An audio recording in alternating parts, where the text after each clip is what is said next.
Not true. Well, a lot of them are, and a lot of them going into schools are, and it's been done without parental consent as well, and that's a terrible thing. Because the suggestion is that the drag queen is somehow inherently inappropriate? Absolutely, for children of a young age. I disagree. Because what the agenda is the whole transgender agenda is to confuse children about whether they're boys or girls. A lot of the number of children who are presenting with gender dysphoria. So no one's ever been in drag in a children's television program? The number of children who are presenting with gender dysphoria has gone up over 8,000% over the last decade. And we're talking about drag queens going into the very youngest of children and primary school and with sexualized materials. You mentioned children's books. A lot of them these days are not nice children's books like Paddington Bear and Enid Blyton. They're things that are... Enid Blyton? What do you mean, the three gollywogs? You think that's a pleasant book? What were the names of those gollywogs? You can't even say it on this channel. The number of... A lot of the books going... A lot of the books, if I can finish, please, you know... Right, guys. OK, Michelle, go. Over each other, because everyone Enid Blyton, everyone at home's ears will be hurting.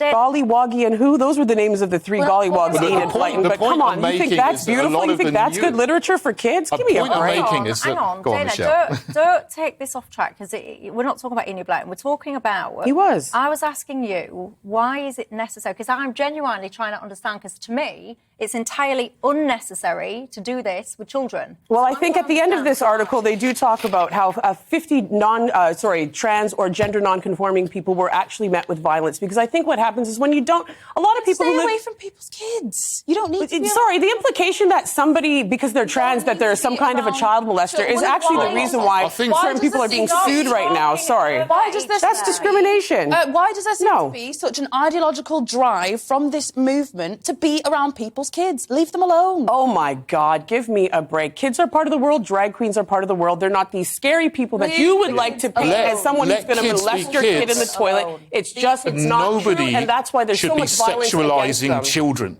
Nobody's sexualizing children. They are reading a book. Several examples. Let me give you an example. Give me a break. In Houston headed organisations who sponsored Drag Queen Story Hour. He was also arrested for harbouring child abuse images. There is... And this happens in classrooms where there are no drag queens as well. These are independent incidents, and it's not there because they're drag queens. Dangerous. This Give me a break. Utopia that you live in. It's not a utopia that I live in. These instances happen in the heterosexual... sorry, they do. Right, last question, very, very briefly. I've only got